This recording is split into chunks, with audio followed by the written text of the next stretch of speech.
Hi guys.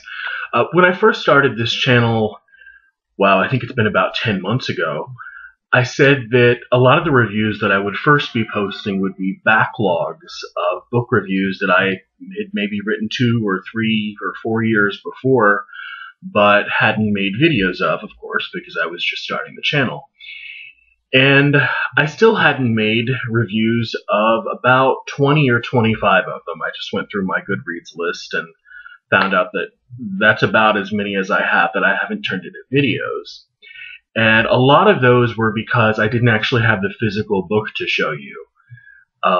But I've gotten over that now, and I'm willing to do a review of a book that I don't actually have to show you. And this is actually one of those.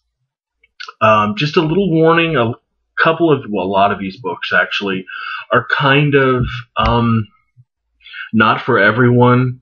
A lot of them are sort of really heavy philosophy, really heavy theology or history, and they may not be for, everyone's viewing pleasure. And this is one of those. The book I'll be talking about today is actually called The Emancipated Spectator, and it's by a French Marxist philosopher by the name of Jacques Ranciere.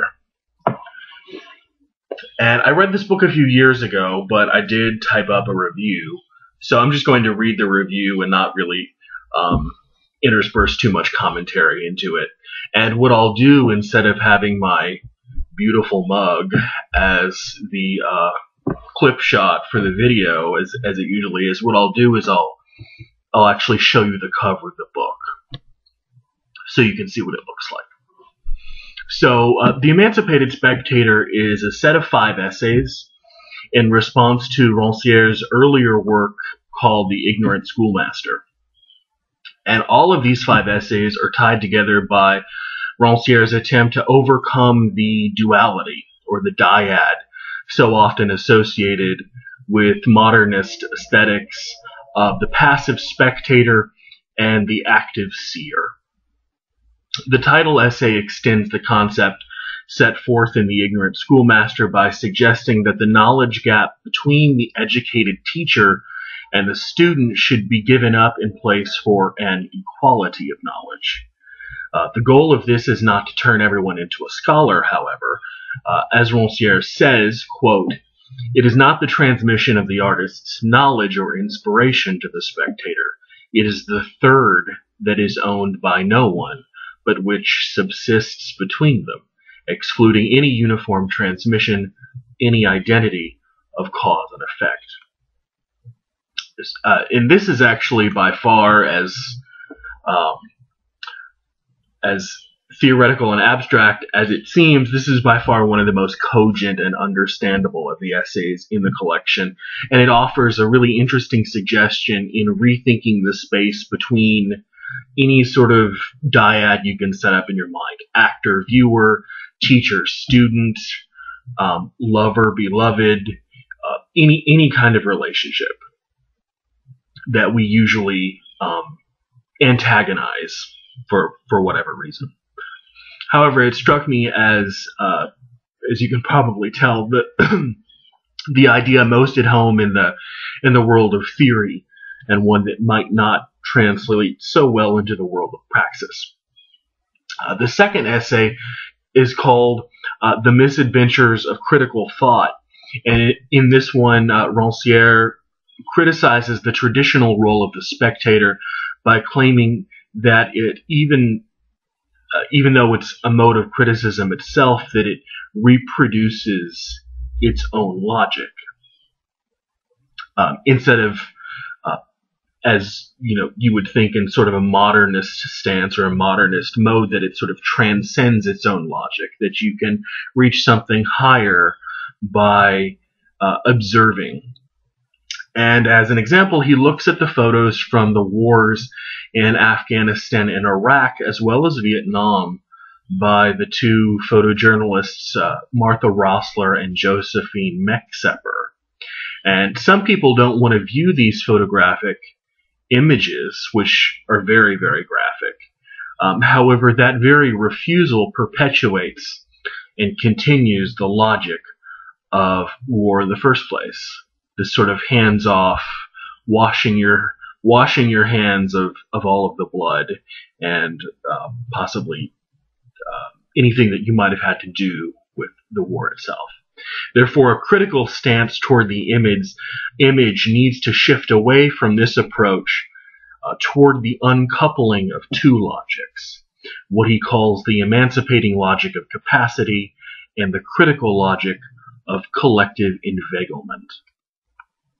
The last essay is called The Pensive Image, and it contains a further opening up between the formalist opposition of the active and the passive. Ranciere here argues for a shift, again what he argues to be an emancipating shift, away from the unifying logic of action toward a new status of the figure. The end of pensiveness, quite literally the end of being full of thought, lies between narration and expression.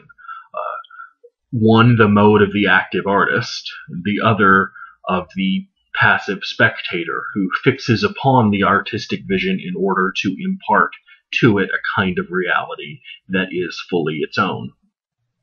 Like a lot of postmodern continental writing, Ranciere's can be a bit elliptical, and his arguments somewhat hard to follow, perhaps because they're difficult to sustain, however engaging they might be. I chose to read this book because it was short enough and it seemed like a suitable introduction to his body of work. And for those of you who may not know much about critical theory or more contemporary French philosophy, Jacques Ranciere's name is certainly up there when it comes to French intellectuals who are still around and still writing. As of September 3rd, 2013, he is still alive. The essays were interesting and really provocatively and sharply argued, but sometimes they seemed less than original.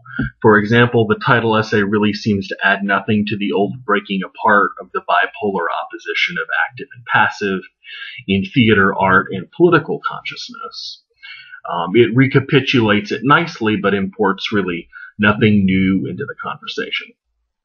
Those looking for ways to reimagine issues in contemporary aesthetics will find something new here, as well as really penetrating discussions of the poetry of Mallarmé and the films of Abbas Kiarostami, if you're into cinematography. But it will unnecessarily frustrate the casual reader. But if you like philosophy and you can handle French postmodernism, I would certainly suggest checking it out. Take care, guys. Bye.